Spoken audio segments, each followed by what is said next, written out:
William Hazlitt described Shakespeare's Macbeth as an unruly chaos of strange and forbidden things, where the ground rocks under our feet. My exhibition, Stars, Hide Your Fires, takes its name from a textual fragment within this play, and depicts a world cloaked in shadows, roiling with atmospheric dynamism. The chaos of the natural and political worlds in Shakespeare's Kingdom of Scotland mirrors today's crisis of political identity. My series of paintings, photographs, assemblage, and mixed media takes on Macbeth's themes of king-making, fortune, the glimmering world that exists beyond everyday reality, and the idealization and performance of violence. Though the narrative of Macbeth is an astonishing story, I wasn't very interested in retelling the work as in a typical theater production.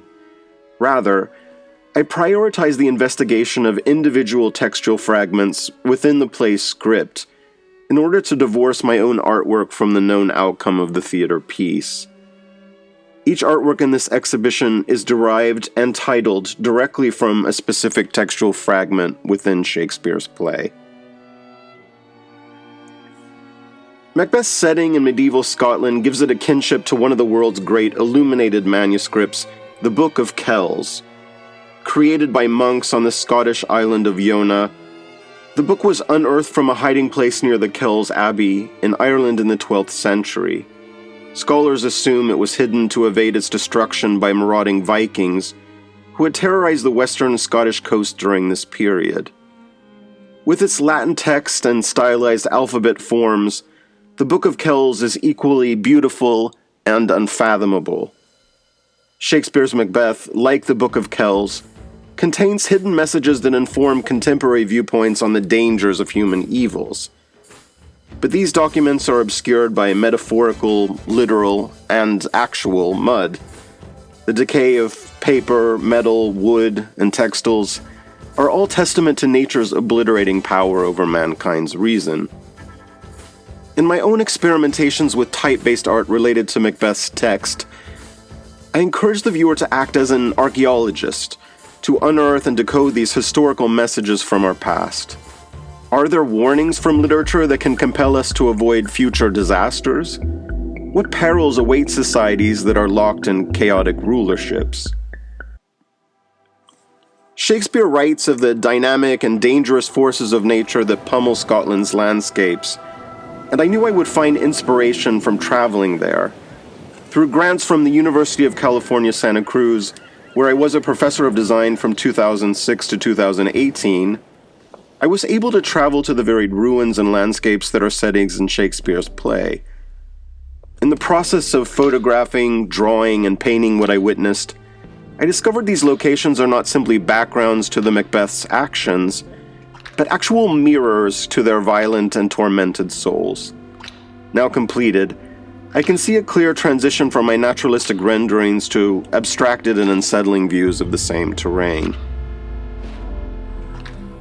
Portraits from this series were staged with a sitter who had little or no notion that the photograph created had a content derived from this violent play.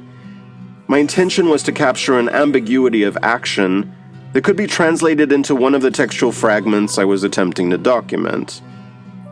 An unintended but happy accident was a series of photographs that documented children at play, who pretended acts of violence without prompting, leading me to question how universal these impulses exist in all humans. To the extent of performing violence, how attuned is an individual to the possibility for actually inflicting it? In Stars, Hide Your Fires, many of the works grapple to define the seductive trappings of power. I was drawn to the English word glamour, or the Scottish grammaire, both with archaic meanings related to sorcery, enchantment, and the occult. Glamour, in relation to a political figure, can also symbolize an artificial interest towards a person, through which they appear delusively magnified or glorified. Glamour can imply a sort of atmospheric haziness that alters environments through weather conditions, causing them to appear differently than in their natural state. Glitter implies a shine by reflection with many small flashes of brilliant light. What is the glittering prize of leadership? Who is fit to claim it? America's ideals of democratic freedom manifest most greatly in the assembly of all citizens to elect a leader. Theoretically, that elected official will act in the best interest of all parts of its population, not just the majority of citizens with voting power. The lead-up to the 2020 presidential elections in America reflect community-based concerns over inequities in this process. Macbeth is not Shakespeare's only criticism of the evils of king-making, but it is certainly one of his most expressive portrayals. As political unrest has intensified in the United States, rapid changes in the manner with which we learn information have also changed. Macbeth offers a real parable about what kind of society we are meant to avoid. My exhibition, Stars Hide Your Fires, aims to unearth political tensions within America through the use of cautionary historical objects and texts, so that we may collectively find the best path forward. Some say my lover is a pale green light. He hovers high where the moon shines bright. I feel him come to me in the